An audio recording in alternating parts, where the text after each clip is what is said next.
Hello everyone, this is Finale Mondiale here in Mugello and it's Superpole.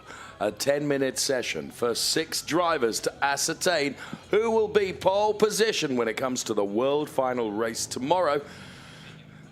Shell Am drivers will be the first of those to go for this Superpole session here in Mugello.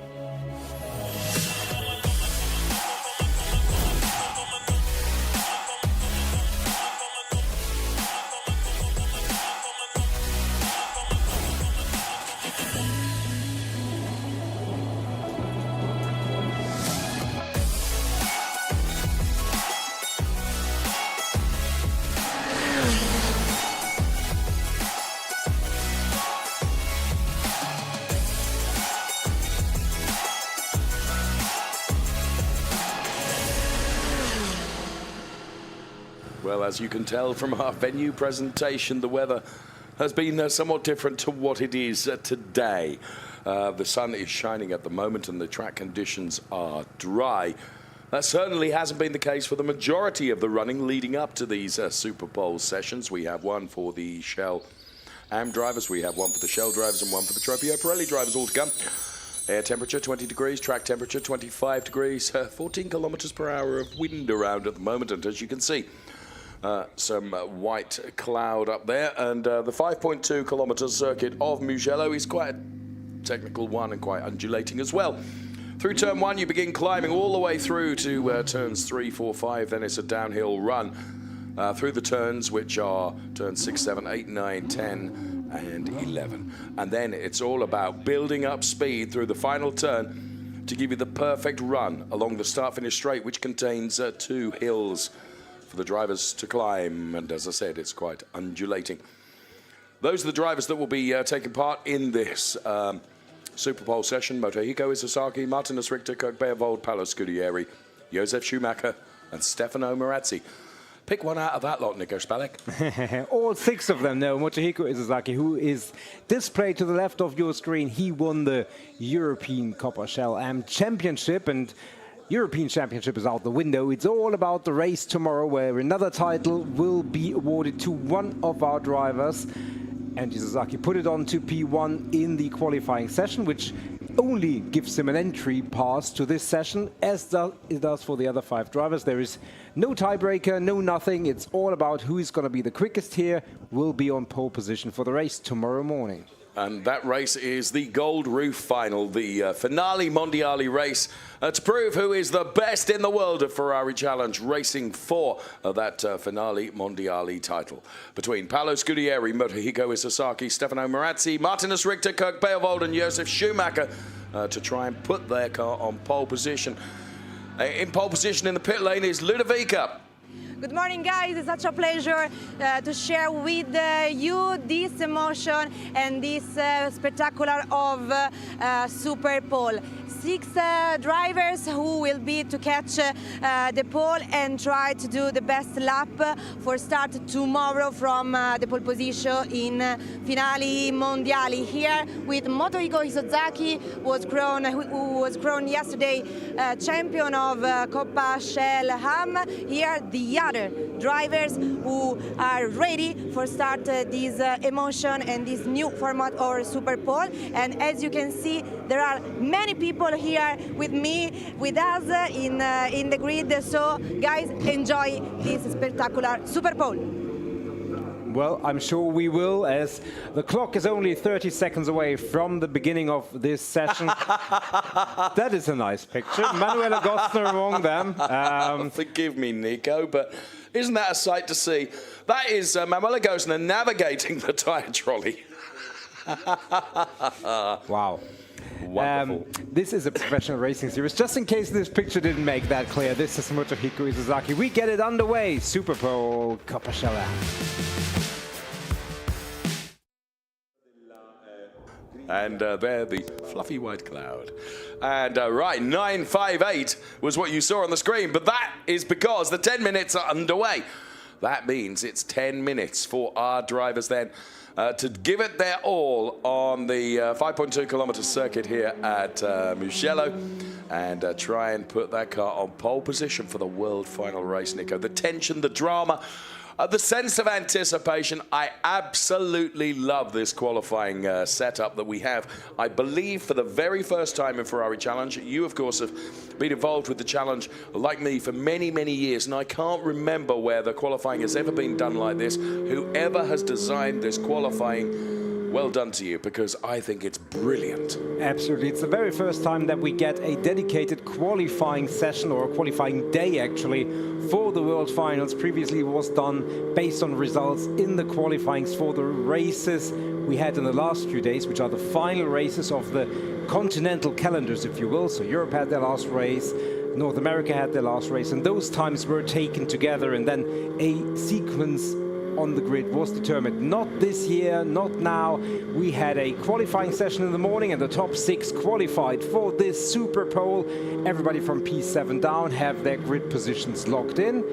Everybody who's taking part of this has equal chances for pole position as we go on board here on this installation lap. And here is the man who was quickest. He is the man who took the European title in Coppa Shalem, Motohiko Izuzaki, Paolo Scudieri. He's already halfway down the lap.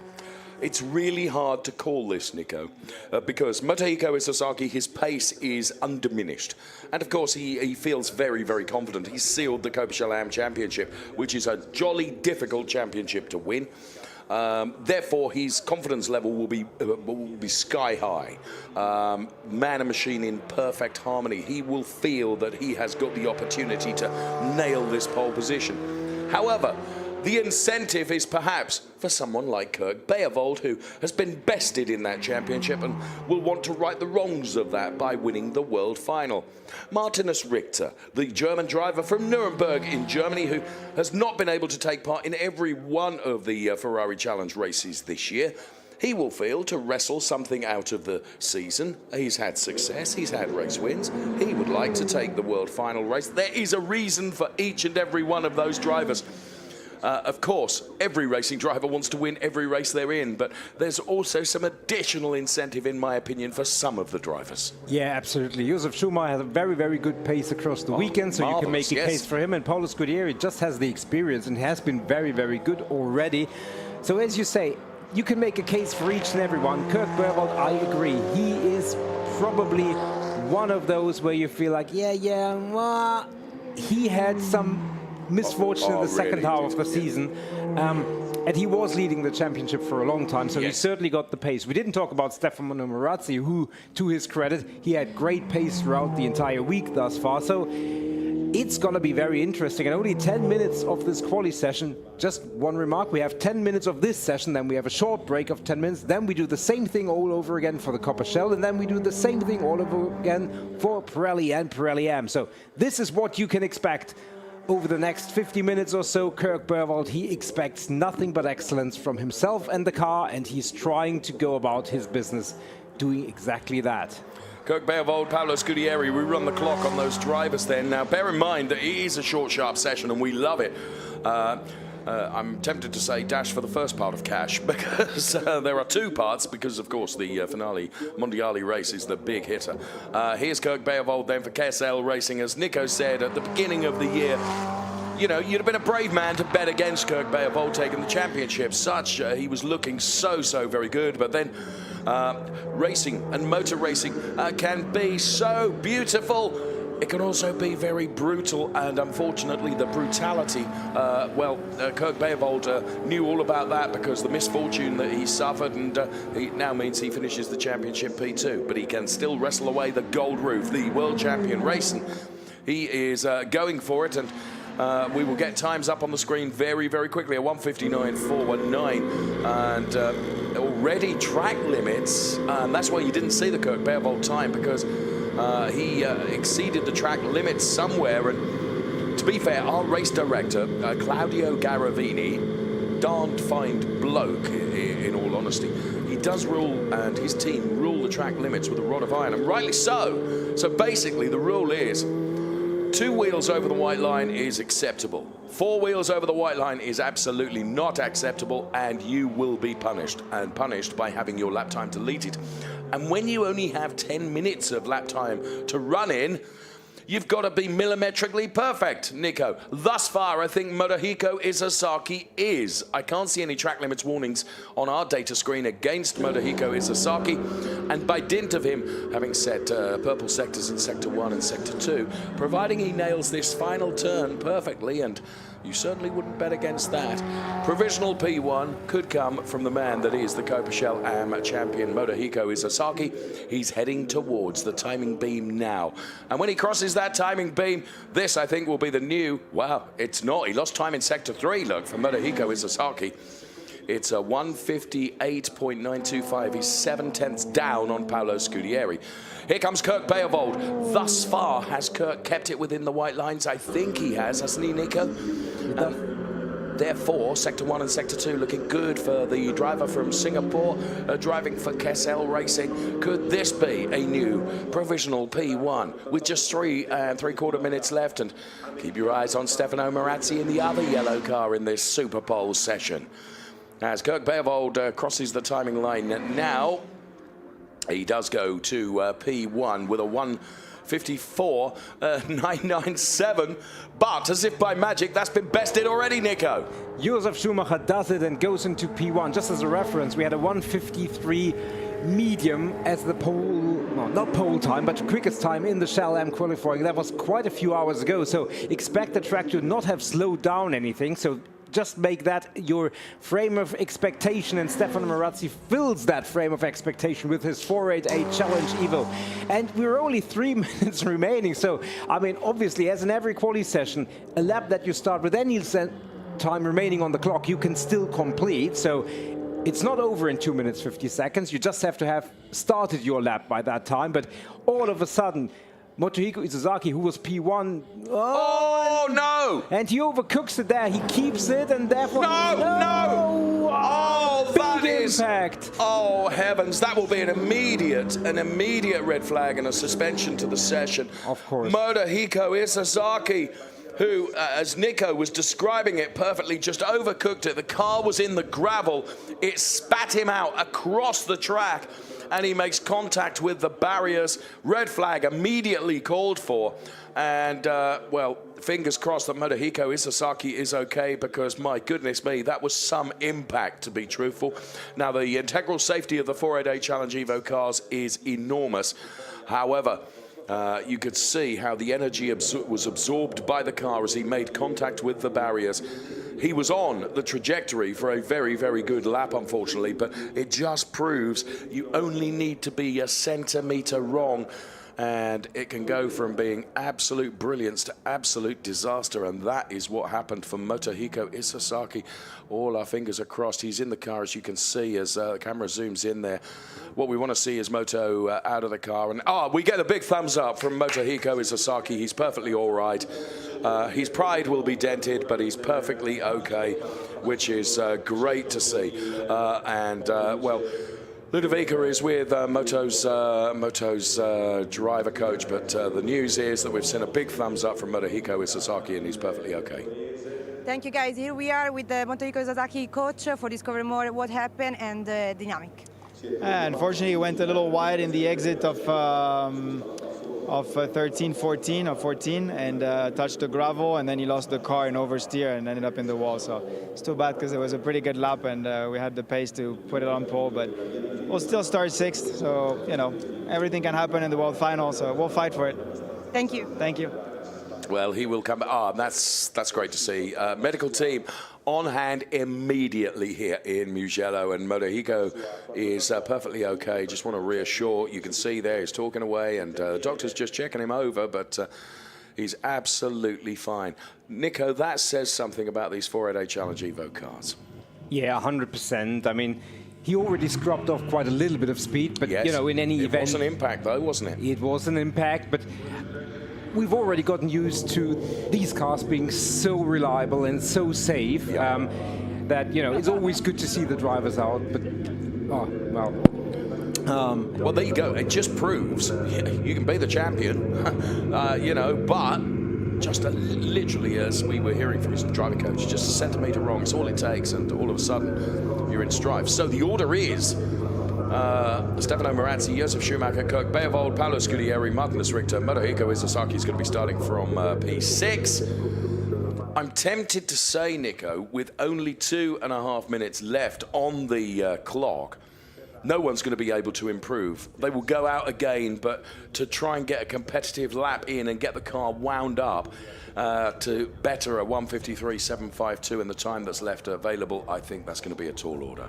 Yeah, I think you're right. I mean, obviously it's possible with the 1:53, it's possible to complete the outlap, but as we've seen before, it kind of actually needs another lap for the tires and the cars to be absolutely in the peak window that you need, and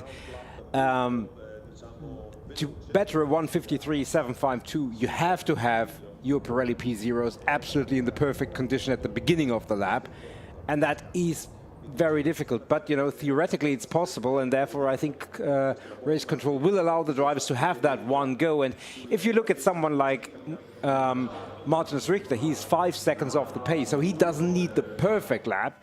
He can do with some improvement. Yeah. So it's not only about P1, it's about positions 1 through 5. So there is still a point in having that quali session resumed, 2.5 minutes. Now it's obviously also critical. We've seen that Motohiko is fine. Yes. The car obviously isn't, but we hope very, very much that it will be for tomorrow. That's a fair point. The Corners Motorshiba team have got a lot of work to do. Of course, it is possible that Motohiko could be in a spare car come tomorrow. It depends what the extent of the damage is. Given to understand, Kirk Beerwold, who at the moment is P3 in that Superpole, and therefore isn't P1. Let's hear from him with Ludovica. Thank you, guys. Hi, Kirk. I wanted to discover with you what are your feelings in these 10 hard minutes. Well, we don't have a lot of time left of the 10 minutes, so I'm only going to get maybe one more lap. So I got to give it everything I got for that last lap. Thank you. You bet. So the other question is, are the barriers in a state that will require some extensive repair? Because that obviously would significantly delay all the remaining proceedings, and that's only something we will find out, because naturally we can't go back racing as long as there is a part of the track which is not safe, and that's certainly what they're ascertaining, and which is currently making sure that we're still under red flag conditions. Yes, you make a very fair point. One part is, of course, that Motohiko Izasaki somewhat bent 488 Challenge Evo has got to be recovered. As you say, if there's been any damage to the integrity of the barriers, be they rubber or concrete, and I'm pretty sure it's concrete that he hit, that has to be, the integrity of that has to be checked. Yeah, we will see. Paolo Scudieri at the moment is P4 for Samocar Competizione, and Stefano Guy looks after Paolo Scudieri. Let's hear from him now. Thank you, guys. Stefano, how do you prepare for these 10 minutes? Now remain only 2 minutes, so we have to try to push. We are still in a P4 with Paolo, like this morning. Unfortunately, Izasaki did a very bad crash. I don't know when the session will restart and if the session will restart, but we are ready to do the last 2 minutes and 30 seconds. So it's an out lap like in qualifying, to try to do one more lap to maybe pass in P3 for the World Final tomorrow, but also P4 could be a very good result for Paolo. And we see. Thank you. Thanks to you. Fair point that Stefano Guy is making there. That I mean, it's really on the edge, Nico, I would suggest, with 2.5 minutes remaining as to whether they would send the cars out again. You know, to be fair, they could do an installation lap and they could then do a very hot lap. So I think there would be an argument from the drivers that are remaining that, yes, we want to get out there. But you know, it's presumably a call from race direction in terms of whether the session restarts or whether it doesn't restart. I would have said it's more likely to restart than not, but that's complete conjecture on my part. Well, I think if race control felt like no restart made sense from a sporting point of view, we would have had that decision already, because that would mean basically we could queue up Copper Shell, for lack of a better expression. I think they've made up their mind that there is a point in resuming the session. Now it's just making sure that the track is safe for when that session resumes, and thus far we have no indication of when that might be. And I do think that actually Stefano Marazzi will likely take pole position, because I think it's very difficult to challenge for that time. So I think it's rather for maybe P2, P3, and certainly Martins Richter in P5 will feel like, you know, he is 3 seconds behind Paolo Scudieri in P4. So those 3 seconds are something where he will probably feel like, yeah, even with a non-100% lap, there is maybe a chance to make up that and get within onto that second row of the grid. Fair point you make. Whilst we ascertain what is going on, enjoy this super slow-mo sequence.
Well, that was a nice sequence to enjoy. We are given to understand that there is repair work going on to the barriers at the moment, which is the reason for the elongated delay. Unfortunately, obviously the safety of the circuit has got to be 100% before we'll allow any other cars out onto the track, and that is what the team are working on right now. So they'll work as quickly and as diligently as they possibly can before we get the session resumed. There's 2.5 minutes remaining on the clock for the Copichel AM drivers in their Superpole session. Just an unfortunate set of circumstances, and there you can see. Right. So it was the rubber barriers and tyre barriers that got hit. And in fairness, it's not concrete behind it. It is Armco now that we can see it revealed, Nico. So it just looked to me like the two bits had got to be stitched together, and we would be back to the session again. In fairness, I might be oversimplifying the task involved. I'm not an engineer, but it looked like they were making fairly good progress. Yeah, hopefully, for all of us, because as much as we like to look at these 488 Challenge Evos in the pit lane, stationary, they're not quite as beautiful as in motion and going through the turns of this Mugello circuit. But as you say, safety absolutely paramount, and after that comes the joy of watching the rest of this qualifying session, or Super Bowl session rather, and then two more coming up. And yeah, it's going to be interesting both across Shell Am for the remainder of these 2.5 minutes, and then the other two sessions, which gives a little bit of time maybe to talk about the season it's been, because it's been really, really good racing across both Europe and North America. And we've had some great, great races, including obviously the big highlight of the year at Le Mans, where lots of the drivers, not only from Europe, but also a lot of drivers coming over from overseas, from Japan, from the UK, and obviously North America, came to that celebration of Ferrari, which it not only turned out to be in the challenge, but obviously also in the main race, with the 499P taking the win for Ferrari after so many years. Over 70 challenge cars were on the Circuit de la Sarre that weekend. It was it was something very, very special, celebrating the fact that for the first time in a very long time, Ferrari were back in the top class of Le Mans racing, and of course took the victory as well, which was utterly, utterly wonderful. It was an extraordinary weekend, but yes, to focus on what you were saying, the season. Do you know what? Every year I say, I don't know whether it can get any better than this. And every season it just seems to take another step up. That applies not only to the Finale Mondiale event, but also to the racing during the course of the season as well. We've been to some absolutely fantastic circuits during 2023. Next season is looking very, very exciting as well. We kicked it all off, of course, down in Spain, in Valencia, and then we went off to Misano down there on the Rimini coast. Spielberg in Austria, which is always, it's a short point and squirt circuit, but I absolutely love it, and I always think it generates some fantastic racing. Then it was off to the Le Mans, then Estoril in Portugal, and of course, Spa in Belgium was kind of both ends of the scale, with the relatively short track in Spielberg earlier on in the year, and then of course the very long 7-kilometre circuit at Spa-Francorchamps before heading here for Finale Mondiale. So yes, an extraordinary season, and a very, very good season in prospect for next year as well. So Josef Schumacher at the moment is in a very, very good position. He's P2 with a 1:54.010, just 2.5 tenths behind Stefano Marazzi, and he's with Ludovica. Thank you, guys. Josef, second position for you in this moment. What do you expect from the last 2 minutes? I give my best. I hope I can make the pole position. It's very close to the first position. I push. I cannot do more. I hope I win. Thank you. Enjoy. So just to give you a bit of a tease with regards to next season, if we take a look at the European region in just a moment, but first of all, we take a look at the North American season. 2024 schedule will take in Circuit of the Americas, Laguna Seca with the famous corkscrew, which I've been down on my bicycle. Just thought I'd mention that. Then we go to the circuit Gilles Villeneuve in support of Formula One, as is often the case. Watkins Glen, Sonoma Raceway, Indianapolis, and then the Finale Mondiale, of which we do not know the location. But what I can tell you is that there's only one track there that I've not been to, and that's Watkins Glen. Looking forward to that, if indeed the opportunity should present itself. For Europe, it's... Ironically, the bubble gum that I've put underneath the desk here in the commentary booth can stay here, because I'll pick it up again in May, because we're back here and this is where we'll kick the season off. But from then, Nico, we go to somewhere that we've never been to before. Yeah, very new circuit. It's the Balaton Park. So Hungary, the new circuit in Hungary. It's first for, I think, pretty much everybody. Yep. I'm sure some drivers will find a way to test there before the season starts. Looking at you, Axel, starting in. Then we go to Jerez, Portimao, Le Castellet, Nürburgring. There's a lot of holiday destination in there. I have to say, you're a firm favourite of Le Castellet. You like that. Looks great. It's not a bad place to be. When are we going there, or when are you going there? Late July. Late July. And then, of course, home gig for you, Nürburgring. Yeah, it's just less than an hour from here. And then, obviously, we also have, for the European ones, the Ferrari World Finals 2024. And I understand that may be announced tonight, potentially. Possibly. Well, traditionally it happens on the Saturday evening at the World Finals. I know nothing. Well, I know that... As you well know. I know that we will be very much anticipating tonight, because there's going to be a nice function here in the paddock with lots of guests, you know, not only Ferrari Challenge. Obviously, we will crown the serious champions from our continents and regions. But also there will be, obviously, the WEC and other activities of Ferrari being recognized, the XX programs, the F1 Clienti. Obviously, Ferrari not only won Le Mans, they also won the Nürburgring 24 hours. For the very first time in history, Ferrari took that win. And you were there. I was there, and usually, and you know, I wasn't. I did my part in not ruining it, as we can still see that the track barrier repairs are still going on. It wasn't quite as easy as the stitching together that I alluded to, Nico. I'm sorry, friend. No, it isn't. But, you know, they do their best and they're quickest. And generally, among all those highlights that we get on a Saturday evening, very frequently, not always, but very frequently, the location and the date of next year's World Finals are revealed. So potentially tomorrow, when we have those, we might know the races for the World Finals, we might be a lot smarter, and we'll be able to share that info with you, and you can book your travels already to beep. Oh, sorry there. Almost slipped. The good thing is I couldn't tell because I don't know. No, me neither. Me neither. Hello, Kirk. Well, it's frustrating for the drivers, of course, because they're in the cars, aren't they? And they can. Yeah, they have no further information than us, to be honest. I mean, the information we have is been sought from our cameramen, doing a sterling job around the track. Big shout out to our cameramen. There's one driver out of the car who's clearly, I think that might have been Stefano Marazzi. Or perhaps I'm wrong. Perhaps it was one of the, I beg your pardon, it's one of the Copa Shell drivers who's in a state of preparation. He was so tall, I'm almost tempted to say that was Axel Sardigan playing the Joker, as he always does.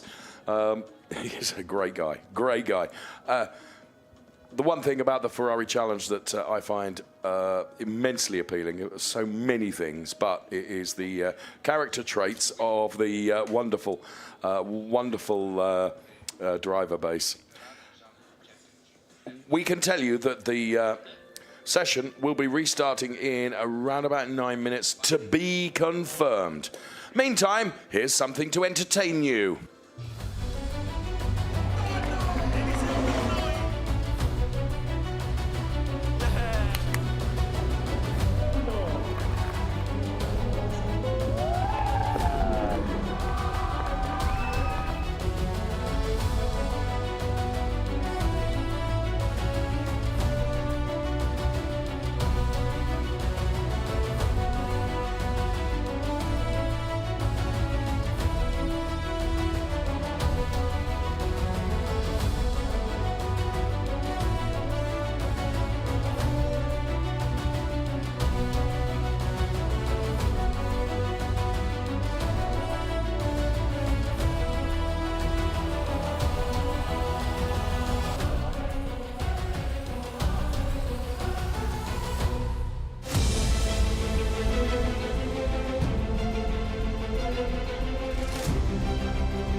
And there we were, celebrating our champions of 2023, the class of 2023.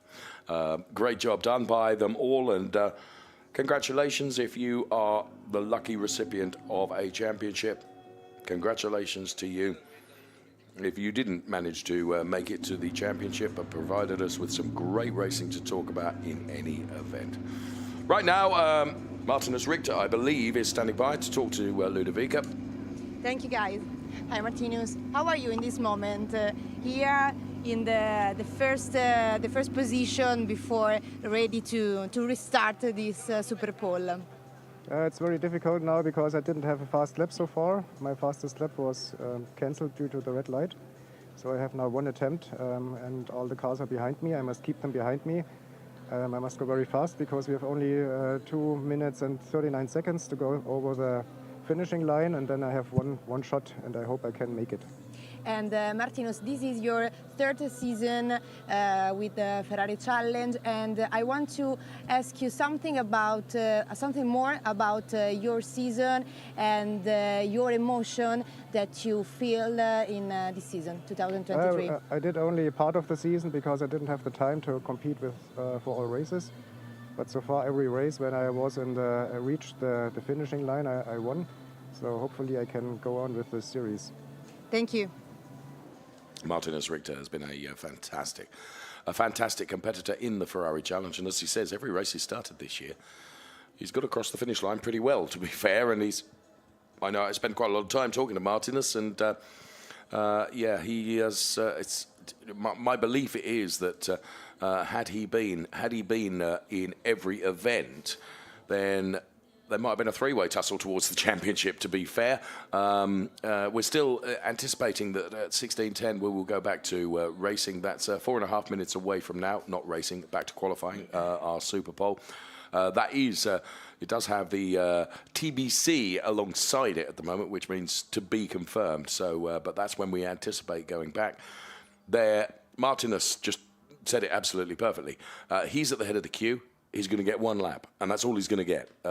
And he's got to make that lap count if he wants to advance himself up from the P5 position he is in at the moment. As he says, he didn't get a fast lap in, so he is one of those drivers that would be champing to go to get back out again, and you can see how keen he is by virtue of the fact he's right at the start of the 6-car pack, or 5-car pack now, because of course Motohiko Sasaki won't be there. The drivers that will be going out will be Stefano Marazzi, Josef Schumacher, Kirk Bervold, Paolo Scudieri, and Martinez Richter. So he will be hoping that the clear tarmac he has ahead of him will provide him with the opportunity of nailing a perfect lap. So 3.5 minutes away, assuming that the track repairs or the barrier repairs all go according to plan.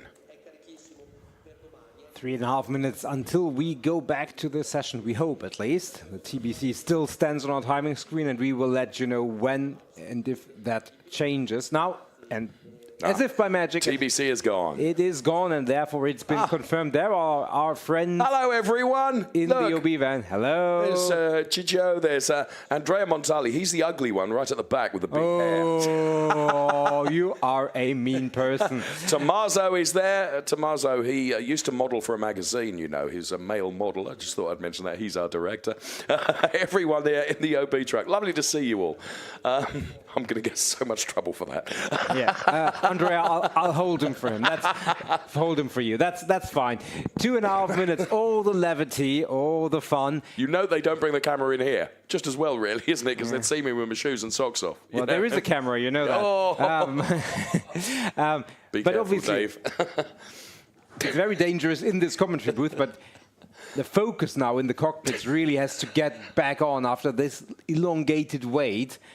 Now the drivers really have to focus and get settled back in to make sure that when that light goes green, they're right on it. Because, you know, that sequence of warming up the tires, it takes full focus. It does take full focus. And actually, if we're honest with each other, Nico, we have seen, because the track temperature is quite cold, the tyres are cold now. They're sat in the pit lane for an elongated period of time. It has taken more than a lap to bring the tyres up to the correct operating temperature. This is going to be seat of your pants stuff. Yeah, and I think the fact that we only have 6 cars, or 5 cars actually, means that the drivers won't go all out and push very quickly to cross the timing line, because they all know they're only going to get 1 lap in.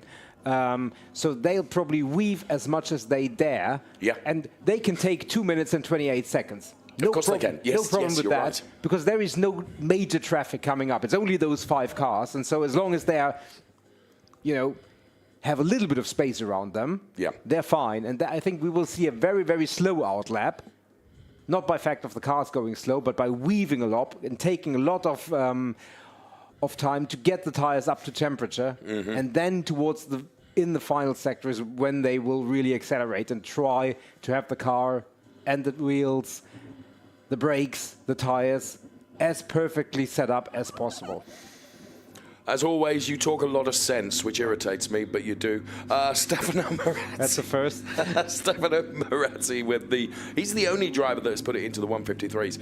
And as I mentioned, or rather as Martinez Richter mentioned, he has not even put in what he considers to be a lap that he is capable of doing. So he is the one that is just itching for the 24 seconds to go very quickly before we can get this session back on again.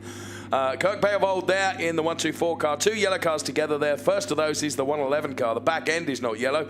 It's Martinez Richter. Paolo Scudieri there is to the left of your picture in the red and blue car for Samoka. And what a star Paolo Scudieri is, doing a very good job. He's got the car P4 at the moment. And stand by. The light should go green at the end of the pit lane right now.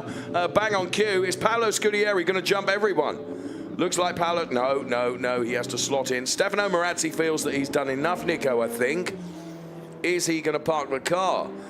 So Martinez Richter is going for it. He's trying to do, as you rightly said, he'll try and generate temperature through the brakes so the heat dissipates through the rims onto the tyres and get those up to operating temperature as quickly as possible. He wants pole position. Of course he does. We're on board with Paolo Scudieri then. So it is all about the 4 cars that we think that will contest the 1 3/4 minutes that remain in this first of our finale mondiale Superpole sessions for our Coppershell AM drivers. So expect the next 60 seconds to be relatively slow, because the drivers are just building themselves up. As long as they cross the start-finish line and break that timing beam before the clock has counted down to 0, it is the next lap that is going to count. It's a great example of how undulating this Mugello circuit is. I've not walked it or run it this season, but I did last season, and yeah, it's quite surprising when you get out there, the elevation changes, to be honest with you, as Paolo is climbing right now, and then you reach the crest, as you can see, and you begin the run downhill now towards, of course, the start-finish straight, which is where you're heading. And you can see the grandstand rise up from your Vista Point. And right, it's really going to be a 1-lap dash for cash now from our Ferrari Challenge drivers in the Shell AM class. Who will it be that will be P1 come the end of this session? At the moment, that sits with Stefano Marazzi. Is anyone going to wrestle it away from him? We will find out. I'm surprised the drivers are not taking more time and weaving more vigorously, but we'll see. There is Martinez Richter. He has crossed the timing line. He is no longer on his outlap. He's on that 1 lap that he waited all those minutes for, and now he is taking that first turn, and he is going to try to get up. I'm not sure if he's really realistically thinking P1. Any improvement for him will be worthwhile. And now we can see all 4 cars are across the line.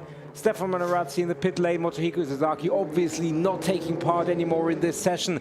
Everybody, all those 4 are now trying to improve. And we will have a look at the first sector times in but a few moments, with Martinez Richter being the first one. And we'll give you a live update essentially on where they rank. And it's a half a second quicker than anybody previously. Whoa. Martinez Richter, he is on a pole trajectory. Forget anything what I said. Ever, because Martinez Richter obviously is going to go for pole. Yes, and he is going for it now. As you can see, Martinez Richter, purple sector, sector 1. Sector 2 is, well, looks like he's doing okay. You can see the front end of the car really compressing now under braking, as Martinez Richter now is back on the gas again through the chicane, giving it absolutely everything that he can. The driver from the Mertel Motorsport organization, Sector 2, he's still cumulative time, nearly a second up on previous best time. So Martinez Richter heading here now for a provisional P1. I did half wonder whether Martinez Richter would really go for this. Now, he's got to be careful with regards to track limits. He's got to make sure that he keeps it within the white lines. Again, the front end of the car compresses. He's into the final turn now.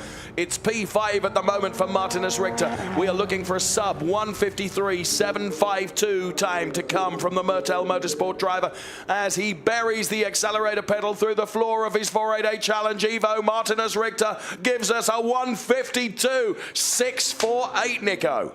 I'm beyond words, but we have 3 more cars coming through, and Paolo Scudieri, he's had a good first 2 sector. Let's see what he can do. Can he improve? He's currently P5, and he stays P5. So all the others remain in the order that they entered this mini session in. So Martinez Richter from P5 to P1, not by a whimper, not by a small margin, by a full 1.5 1 second. And if we said that Martinez Richter, you said it, he would have been one to reckon for the championship if he'd taken part. I mean, Martinez Richter puts everything on the table in these 2 minutes, 29 seconds, takes pole position, and if he goes on to win the race tomorrow, he will look back at those 2.5 minutes and say, this is where I did it.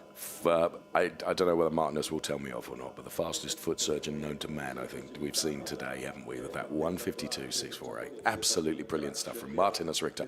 Confirmation of the result from Superpole. Finale Mondiali, Copa drivers, Martinez Richter, P1. Stefano Marazzi, P2. A brilliant showing from Josef Schumacher, P3. Kirk Beervold, P4. Paolo Scudieri, P5. Motohiko Isozaki is P6, Nico. Indeed, and as you said... We should say, actually, well done to all 6 drivers for getting it into Superpole, because that was no mean feat.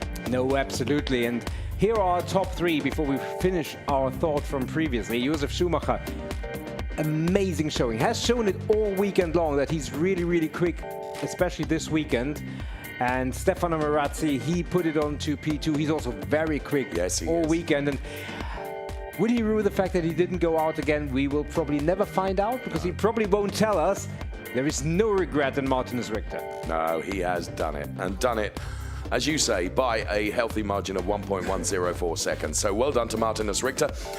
He'd really built the pressure upon himself, and as he was saying when he was talking to Ludovica, you know, basically, I've got to go out there, I've got to install the car, and I have got 1 lap to do it in. Didn't put a foot wrong, and therefore, foot being the operative word, therefore he delivered what he needed to. Up next, we have a Superpole for Copa Shell drivers. 6 of those are going to have to do exactly the same thing, Nico. Well, better keep it on the track, is what I would say. But for Motohiko Isozaki, for his team, obviously, the imperative thing is, can they get the car that he started this session in back on the grid? If not, he's still allowed to take part in the race, but there will be a grid drop penalty. So that would mean he will be P6 if he's in the car that he did this quali session on. Otherwise, we will surely still see him. He would miss out on the World Final race, but he might have to start from a little bit lower on the grid. It's only 2 minutes, 50 seconds until we go back underway for Copa Shell, and that means our focus is already transferring from what was a very long, but in the end, especially very, very entertaining and dramatic Copa Shell Am qualifying. And Copa Shell brings you 6 drivers once again, and those are Ernst Kirchmeier, Thomas Gostner, Fons Geltemar, Manuel Agostner, Cameron Root, and the man you are seeing on your screen, the man who, the jester almost. The jester. Not from Leicester, but from Germany. It's Axel Sartingen. Is he from Leinster? No. No, I don't think. He's from Cologne, isn't he? Somewhere. Somewhere like close. Yeah. Axel Sartingen, he is a joker, and sorry, we're not waxing lyrical. I mean, there's nothing that Axel wouldn't do. And incidentally, you know, he is prepared to put his money where his mouth is, quite literally, because I know he spent some time on the air for German television this weekend as well. So he's just a great guy. He's a great racing driver. I have to say, credit to him, he came into motor racing very late in life. I say very late, he's not an old man, but he came into motor racing, you know, he didn't start when he was a youngster, but he came into it late. He's given it his maximum attention, and he has just developed this extraordinary skill for motor racing. And last year, he was only just bested to the championship title by Franz Engstler, which, if anyone's going to beat you, someone with the experience of Franz Engstler to do so, you know, you shouldn't beat yourself up too much. But he was absolutely determined this year to seal the championship, and he's done it, Nico. Absolutely. And if you look at that, Franz Engstler was elevated to Trofeo Pirelli Am, and we will see him in a few moments. Or will we? I think we will. I don't think we will. I don't think he's in. No, I don't think. Yeah, right, because we don't have an Am Superpole separate. You're right. Anyway, Franz Engstler not only won the Trofeo Pirelli Am after being elevated a category, he absolutely dominated it. So, you know, especially with 1 year to reflect on it and see what Franz Engstler did 1 category higher up, yeah, I think Axel Sartingen probably came closer to Engstler than many of the Pirelli Am competitors did this year. And there is the car, the 178 for Fons Geltemar. Fons Geltemar, sorry, where is my mind? Axel Sartingen, Fons Geltemar also in this session. Just stop talking. Very unfamiliar livery is Thomas Gostner.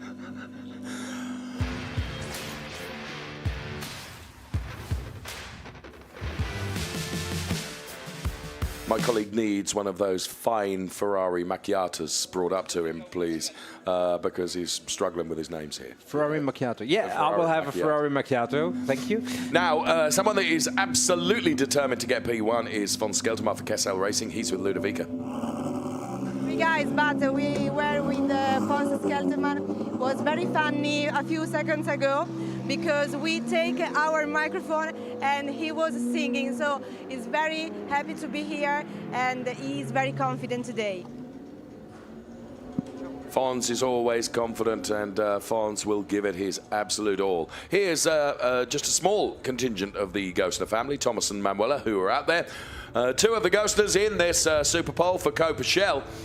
We have, as Nico has said, Ernst Kirchmeier, Thomas Gostner, Fons Skelterman, Axel Sardigan, Manuela Gostner, and Cameron Root, who are all going to be contesting this Superpole. Cameron Root is the Shell champion in North America, and Axel Sardigan is the Shell champion for Europe. Let's see how we do then. We have 10 minutes on the clock. Actually, cancel that. We now have 9 minutes on the clock because the first minute has gone. Here comes Ernst Kirchmeier. He's one of those drivers, again, took to motor racing later in life, Nico, and absolutely it was a perfect fit for him. And he's not done every race of the season this year, but Ernst Kirchmeier, he's one of those drivers that, you know, just gets in the car and you know he's going to go good. I can give you some information from the pit lane, such is my prowess and power and ability to do so. We know that Axel will be running a new set of Pirellis, and Thomas Gostner and Cameron Root as well, although Manuela Kirchmeier and Skelterman, we feel, are on scrubbed sets of tyres. Whether that makes any difference or not in such a short time frame, I don't know. But there we are. Thanks to my colleagues for giving us that information, which we think is accurate. So here's Manu Gostner then. She was doing a bit of weaving there just to get some temperature into the tyres ahead of going for it, and only 8 minutes remaining, as near as makes no difference. Who will be Superpole for Finale Mondiali Copa-Shell? We'll find out in 8 minutes' time.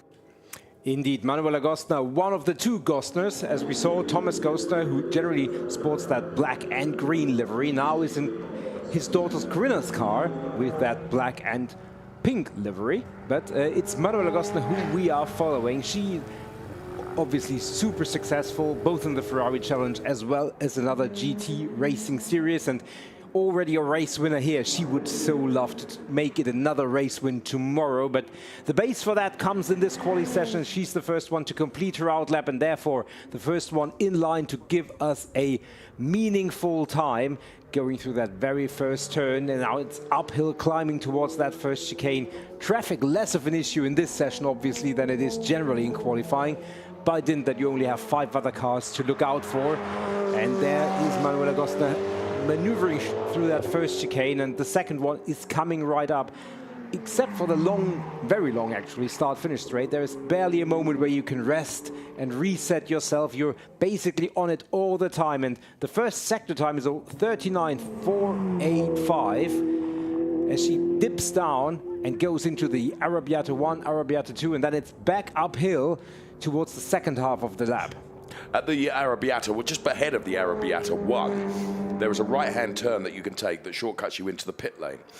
Many, many years ago, Christian Colombo, who is one of the official Corsa Pilota coaches, took me out for a ride around the Mugello circuit and didn't tell me he was going to be turning right instead of left. Talk about scaring me into dicky fits. He certainly did that. Just a little anecdote that I thought I would share with you. Life as a broadcaster in the Ferrari Challenge is nothing if not fun constantly. Such a tough fate. There is Manuela Gostner. We put the two Gostner cars and their times on the screen for you in graphics. Thomas Gostner 1:14.538, and we will see what that is worth come the end of the session. It's certainly looking purple for the time being, but by virtue of those being the first cars who are competing in this session and therefore being relevant for the color coding of our times. Purple obviously meaning best overall. That's not saying too much. Manuela Gostner first across the line at 1:55.235. That's not where it's better we to go, expected. isn't it? Yeah, absolutely. But it's not a bad time. As our team split the screen, you could just see the bearded Giorgio Sonagiotto talking on the radio. I don't doubt to Manuela saying, whoop your bottom, madam. You can go quicker than that. That would have been his motivational speech, I feel sure, because Thomas has just gone quicker than Manuela with a 1:54.037. Here comes Cameron Root right now, and he crosses the timing line, and he does a 1:54.824. So the times, they come a-tumbling down, and we expect that for the 4 and just under 5 minutes that remain in this session, Nico. Yeah, absolutely. And if you're wondering why Cameron Root's number on the left-hand side of your screen is colored blue, because he is from North America, representing the North American region, and they get the blue color coding. He's the only one from North America competing in this Superpole. All the other 5 come from the European Challenge, and as such, Manuela Gostner colored in red, currently 3rd fastest, as we see Gostner, Root, Gostner now starting in P4, Skelterma, Kirchmeier, only 4 minutes 20 seconds remaining. You know, it gets late early in this Superpole session. Manuela Gostner, 2 purple sectors on the timing screen. She is looking to attack her father, metaphorically. Oh no! Thomas is off, Nico. You just mentioned her father, and Thomas, you can see that he's had a rear end into the barriers, and that has, well, it certainly removed the rear wing. Yellow flag at turn number 11. That's immediately going to be a red flag, I feel sure, and the race will be suspended, sure enough, and that couldn't have happened at a worse time for his daughter. Yeah, no, absolutely. And wherever she finishes, I believe, won't count. No. Because the red flag was out, even though she is on our timing screen on the left-hand side of your screen. She's showing as P1. I don't believe that that's lap time, even though obviously she passed the dangerous area. Yeah, but red flag is red flag. Red flag is red flag. I mean, in fairness, she was 8 1,000ths quicker than her father. This is how it happened. Thomas just getting a little bit out of shape. And once you're out of shape, you stay out of shape. Gravel trap doing its job in slowing the car right down. So actually, it was still quite a big impact, but there you can see the reaction down there in the pit lane. And, well, it just proves, Nico, that absolutely everybody is giving it everything. Axel Jeffries there, you can see, and there is Philip Barron. From Going Baron Motorsport now, Axel and Philip working with Ernst Kirchmeier. There's Giorgio Sonagiotto, who will have had to break the news to Manuela, and sure enough, she has dropped down to P3 now, Nico. So you and I were, very unusually, absolutely correct in that lap time was not going to count because the red flag had been issued before she had completed the lap. So ironically, the quickest driver in that session is Thomas Gostner. And it's Thomas Gostner responsible for bringing out the red flag. So with only just under 4 minutes remaining in this session, Superpole has perhaps been, thus far, even more dramatic than I expected it to be. It's Thomas Gostner from Cameron Root, from Manuela Gostner, Axel Sardigan, von Skeltmar, and Ernst Kirchmeier. Now, the tyres certainly lit up when Thomas's car caught the barriers. Whether that means that there's some more barrier repair work to be done, which will elongate the suspension of this session, only time will tell. There's Manu Gostner then. She will be really, really frustrated because she was on a quicker lap.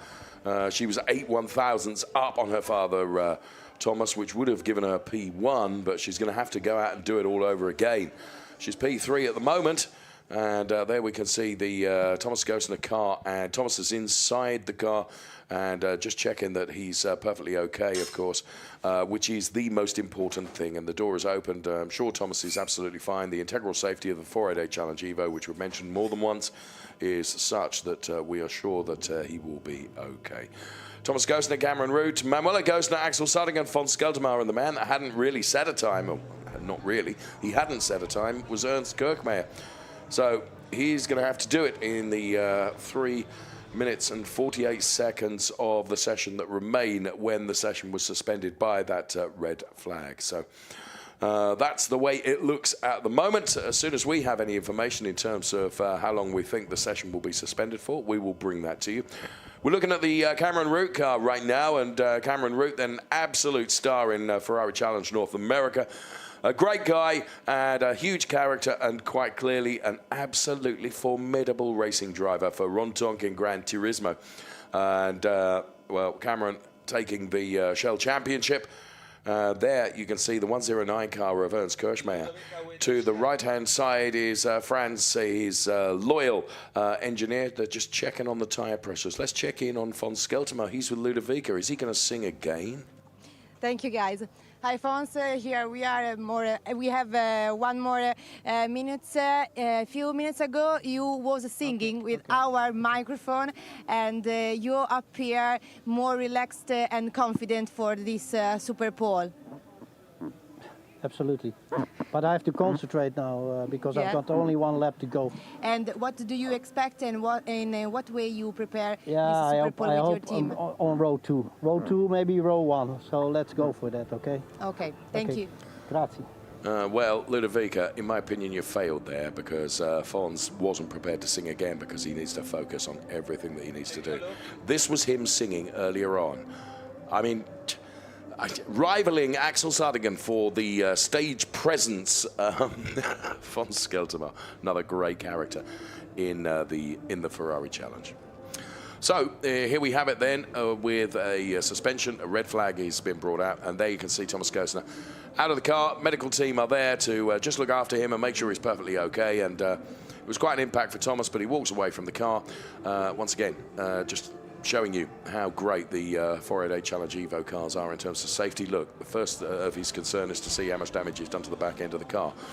Massimo Pepe and the team will work on that and make sure that he's in a good position for the race tomorrow. And at the moment, I mean, he's still P1 with a time of 1:54.037. It's not impossible to suggest that with a 1:54.037 time that his time won't be usurped by anybody else. So it could be that Thomas, despite the mishap, will be starting from pole position. That Superpole might go his way. There is Thomas out of the car with the hands device and the crash helmet, and he's absolutely fine. And that's really, really good to see. The most important thing to see, of course. So that looks like Daniele Diamato, who's sprinting down the pit lane now, probably to his driver Axel Sardigan. And Daniele himself, a fine driver and a former Ferrari Challenge champion. Thomas Gosner, Cameron Root, Manuel Gosner, Axel Sardigan, von Skelterma and Ernst Kirchmayr. Then that's the order at the moment. Now, Ernst is the one that has not set a time. So the 3 minutes 48 seconds that remain are uber critical for Ernst Kirchmayr. This wonderful Finale Mondiale Superpole to set the P1 position for our Cobra Shell Gold Roof race to come tomorrow, Finale Mondiale. And then you can see the weather conditions are such that it's the best weather we've had all week long here in Mugello.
Well, the information we have is that we are 54 seconds away from the session restarting.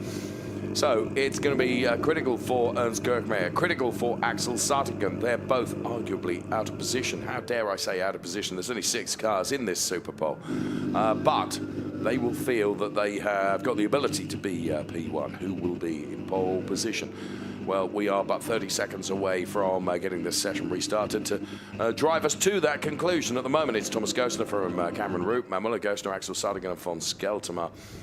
The only driver that is yet to set a time is Ernst Gerkmaier. So it's not beyond the realms of possibility that Thomas Gostner will stay P1. And it'll be interesting to see how everyone copes with the very short, sharp 3 minutes, 48 minutes we've got left.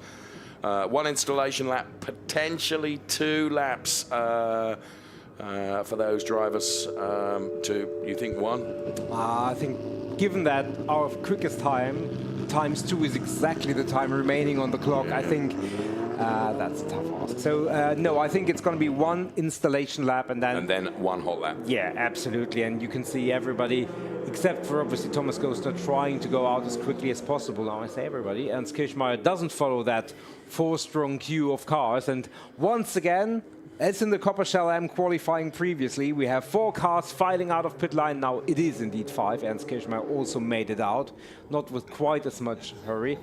3 minutes remaining, and there is Ernst Kirchmeier, who makes it a party of 5. What he's done there, I think he's just bought himself a clear track ahead of him, which only gives him a lap. I mean, it was only going to be a lap anyway, but each and every one of these drivers, they've got to do it in 1, haven't they? Yeah, absolutely. So, as you say, it's kind of academic, and we don't expect the track to evolve any significantly over 40 seconds or so. So there is no difference in that. But naturally, he will have a lot of empty track space ahead of him. This Gostner-Skelterma double figure skating duet is something to watch for sure. 2 minutes, 20 seconds. Again, like in the Shell M, the drivers are not really taking a lot of time to weave and get the tires up to temperature by doing anything unorthodox or extra than they usually would in an outlap, we don't feel.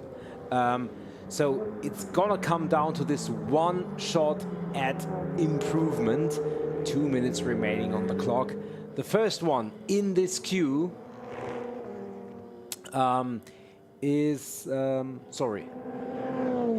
Axel Sartigan? It is Sartigan. Yes, indeed. It is Axel Sartigan, who was P1 in Europe over the season. Now that there is a little bit more space between the cars, so it's gonna be synchronized racing almost over the next few minutes.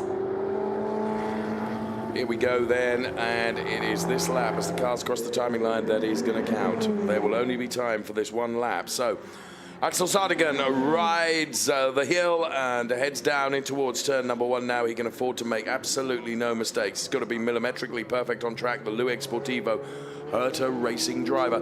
Everyone else has got to do exactly the same. They've been very, very sensible here in terms of just easing off towards the end of that installation lap to allow other cars to get ahead, to give them the track space that they need, to give them the best chance of setting a time which is an improvement on whatever it is that they have on the board. And for Ernst Gerkmaier, it's precisely nothing because he wasn't able to set a time. So as we go racing then, qualifying I should say, Axel Sartigan looking pretty quick here. A 1:54.037 is the target time. That's what he is aiming for, because that's the time that Thomas Gostner set before Thomas Gostner found the barriers, and unfortunately his session was curtailed. It's not beyond the realms of possibility that Thomas Gostner remains P1, but we will see. The cumulative time, we're looking for a 1:14.538 or better from Axel Sartigan. We run the clock and it is better. It's better by 1.8 seconds cumulatively. Manuel Gostner is improving as well. So all of a sudden, this is looking very good for Superpole Finale Mondiali for the Coppa Shell drivers. Sartigan for Lueg Sportivo Herta Racing.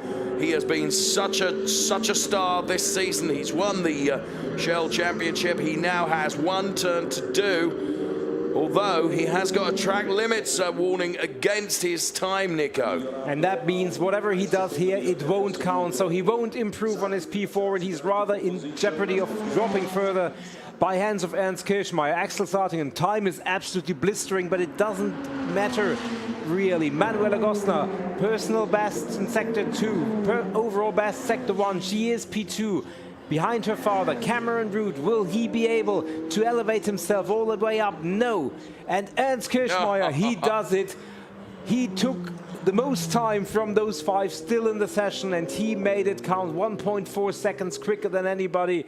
He will start this World Final tomorrow from P1. Thomas Gostner P2, Manuela Gostner P3, Cameron Root P4, Axel Sartingen P6. Ooh. That track limit infringement, I don't know. That cost him dear. That cost him dear, because that 151 that he had would have been another second quicker than the Ernst Kirchmeier time. So whatever he gained by running wide can't be worth whatever he lost by that penalty. So remind me not to go near the steward's room for the next 20 minutes or so, because I rather think that Axel will be having a conversation about that.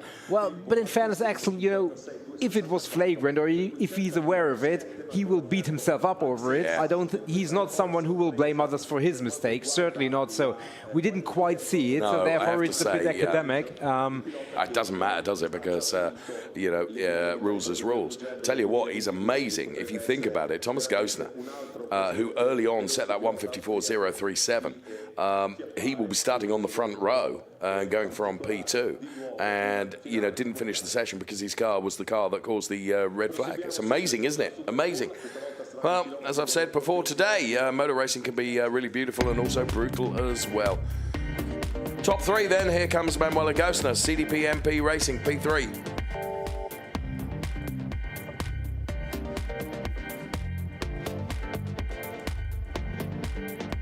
P2 in the car that found the barriers, Thomas Gostner, father to Manuela.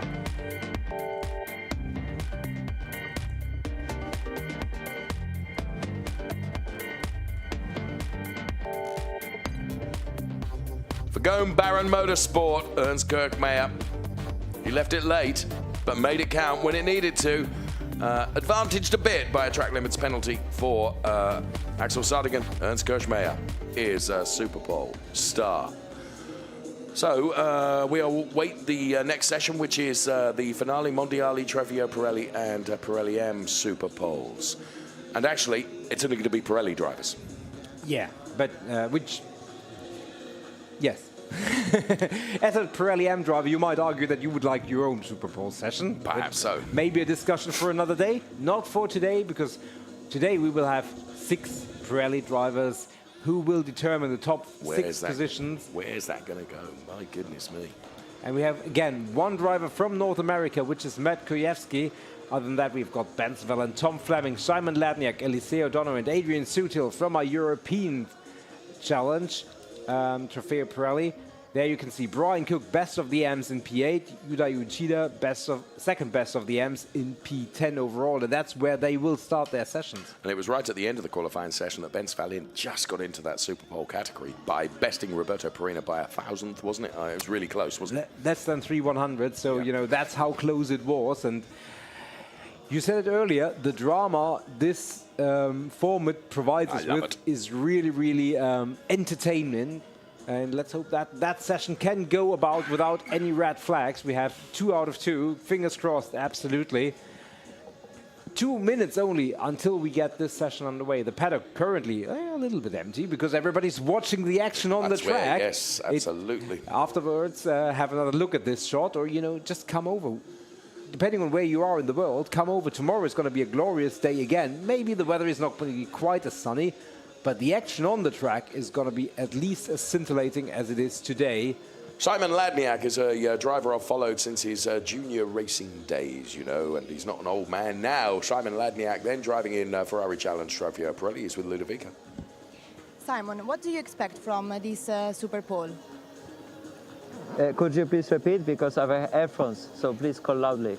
What do you expect from this Superpole? Thank you.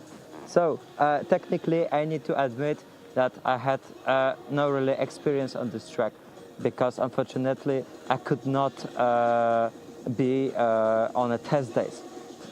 So so also I'm starting on these tires, so I just want to not to make mistakes. This is what I expect from myself. Thank you. Thank you. Good luck to Simon Ladniak. He's been a wonderful addition to the Ferrari Challenge, Nika.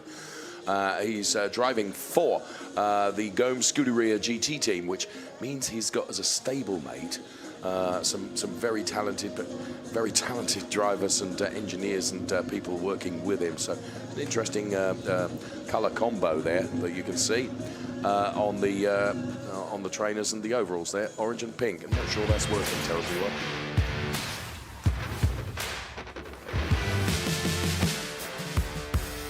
Trofeo Pirelli and Trofeo Pirelli AM Superpole about to get underway. It is only the Trofeo Pirelli drivers. It was very nearly one Pirelli AM driver in there as well, but not quite. It is 6 Trofeo Pirelli drivers. Adrian Sutil, Alessio Dono, Simon Ladniak, Thomas Fleming, Ben Svalent and Matt Kojewski. Let's go quali for Superpole. 10 minutes on the clock. Cars scream out of the pit lane just below our commentary studio here in Mugello. Welcome to the program. Hold on to your hats. I think this is going to be exciting. Yeah, absolutely. 3 cars filing out of pit lane right away, and that is Tom Fleming, Simon Ladniak and Ben Svalent. The other 3, Kojewski, Dono and Sutil, taking a little bit more time, but we will see them in only a few moments, because those 10 minutes we already saw, there is Adrian Sutil, we already saw how quickly those 10 minutes evaporate, because once you've made your out lap, installation lap, and you're ready to go, it's all basically half distance of the session already gone, so you don't have time to wait around very long. Alessio Dono decides that he does have a little bit of time. There in the background you can see the Matt Kojewski car getting into gear, coming down pit lane, and he will be the 5th car out onto the track. He, of course, driving for Ferrari Beverly Hills. And having been on Rodeo Drive this year, just thought I'd really reinforce that. Very good. Very good. Now, it sounds very nice, Ferrari. Beverly Hills. Although Radici Automobili also has a nice ring to it. Yeah, I'm not saying that anymore. Franco, our director, keeps telling me off for not pronouncing it absolutely correctly. Adrian Sutil, Alessio Dono, Simon Ladniak, Thomas Fleming, Ben Svalent and Matt Kojewski. Who's it going to be? Well, there you can see some weaving going on from Simon Ladniak, and now here comes Alessio Dono. And Alessio Dono then leaving it to give himself plenty of clear tarmac ahead so that he can go about his business in trying to set the time that will give him Superpole. Of course, Alessio Dono is the Trofeo Pirelli champion. He was chased all the way to the championship by young British driver Thomas Fleming, who came into the Ferrari Challenge this year for HRO in FF Corsa with very, very little, close to 0 race experience at all, and has really acquitted himself very, very well, and should be proud of his achievements in finishing P2 in the Drivers' Championship. And but for but a few points, it could have been P1, and Simon Ladniak doing plenty of weaving there. Who was that nearly getting called out? Was that Adrian Sutil? I think it was. And Adrian, of course, with lots of Formula One race experience. Surprised he didn't see Simon weaving from side to side there, to be honest. I probably thought that Simon would see him, but yeah. Disaster averted, and therefore we still have 5 cars competing in this session. You can see that there is still some weaving going on. I think that was Tom Fleming who was still taking the time to weave and prepare himself for the next lap. But now we will have our first times on the screen and times on our timing screen that we can watch and see who is doing what. And Adrian Sutil is already very, very quick, but that means he's already up onto traffic, which is Ben Svalent, which you don't necessarily want this early on the first flying lap. And now Ben Svalent says, yeah, you go by. But I rather think that for Adrian Sutil, he's already lost a few tenths compared to what he would have been able to do otherwise. Still, his first sector, 39.638. It's extraordinary, isn't it? You've got 5.245 kilometers of tarmac. You've got 6 cars, and you've still got blooming traffic. I mean, it's amazing, isn't it, how it works? Because you know, you can't anticipate who's going to be doing what speed or whatever, you know? And you just rue your luck sometimes, because you're absolutely right. He's That's cost Adrian Sutil some tenths. This lap is he may as well slow up completely because he's not going to be able to get anything out of this lap. What, of course, he is doing by driving at the speed he is putting plenty of energy into the Pirelli rubber and therefore heating those tyres up to go for it on the next lap. Yeah, absolutely. And, all of a sudden, 4 minutes already gone, which just underscores how quickly this session goes. You can see the Alicia O'Donnell time on your screen, and we will watch that. As there is Adrian Sutil zooming out of shot almost. The final part of the Biondetti chicane now through the final turn, and then we will have our first benchmark time, and Adrian Sutil will have another opportunity to go for a quick one. It was Aretha Franklin, the Queen of Soul, that said, "Who's zooming who?" Until Nico chose to use the word and used it very appropriately as Adrian Sutil crosses the timing line now with a 1:53.976. Incident involving cars number 86 and 5 in turn 3 is noted with regards to impeding. That's Benz Valent and Adrian Sutil. I think that's fair. So it has been noted by race control. Adrian Sutil then besting Tom Fleming, but the time from Tom Fleming was not meaningful. Alicia O'Donnell's time perhaps is going to be closer to it, although his sector 1 was not where he would expect it to be. But he's still weaving, as you can see. So still more to come from Alicia O'Donnell. Still more to come probably for every driver. Absolutely. And we already see Simon Ladniak, Benz Valent, whose times were disallowed due to drag limits. And we've seen that before, how one driver, Axel Sartingen, who would have been on pole position otherwise, found himself way further down the order. So you not only have to find the right temperature in the tires, you not only have to find your way around the track, but you have to do it within the white lines. Otherwise, whatever time you do doesn't count. Alicia O'Donnell still doing a little bit of weaving, but I think it's going to be the next lap, the one that he will start at about 10 seconds, which he hopes will be the one that will propel him onto row 1. We now see plenty of personal bests and lots of purple times as well. My prediction is Alicia O'Donnell will go for it for this lap, as Nico has indicated, and if he's satisfied with that, it wouldn't altogether surprise me to see him park the car. I mean, it's almost academic because he could only probably get one more lap in anyway, but here's Tom Fleming. Sector 1, Sector 2 are both purple sectors to the best of my knowledge. I think he's kept it within the white lines, unlike some other drivers, and therefore the lap time that Tom Fleming is on should count. So Tom Fleming absolutely going for it here. The HRO in FF Corsa driver then. P2 in the Trofeo Pirelli Championship in his first competitive year of racing here in the Ferrari Challenge. Rounds the final turn. Buries the accelerator pedal through the floor as he heads towards the timing line. Let's see what sort of a time this is going to be. Target is a 1:49.770. And he delivers a 1:49.395, taking 3 3/4 tenths out of that previous best time. So Tom Fleming, for the moment, provisionally P1. It's Benz Valent who is P2. But here comes Alicia O'Donnell. And his Sector 1, Nico, is purple, as we would expect it to be. And his Sector 1, a 37.252. Absolutely, and now we will see what he has done in Sector 2, a 1:11.077. Just a little bit behind that, but we're only talking 5/100ths or even a little bit less. So Alicia O'Donnell, this lap, he's got 2 more opportunities potentially, probably depending on how many seconds he exactly still needs for this lap, but I do think he'll have 2 more opportunities. But he wants to make it count, as you rightly say. He would like to go up into P1. In the meantime, Fleming, Valent, still for personal improvement, a little bit of a slide there from Alicia O'Donnell, I think. Looked good, wasn't necessarily the fastest way around there, but we will see what that does in terms of his time. A 1:49.395. 1:49.694, Nico. Well, I think that was part of what we saw, that he lost a little bit, but again, he has 2 more opportunities to make it count. Benz Valent, he is going. Doesn't matter what race control will discuss with him later on about that incident. For the moment, he is just focusing on what he can do on the track. Personal best in Sector 2. The first one was actually an overall best.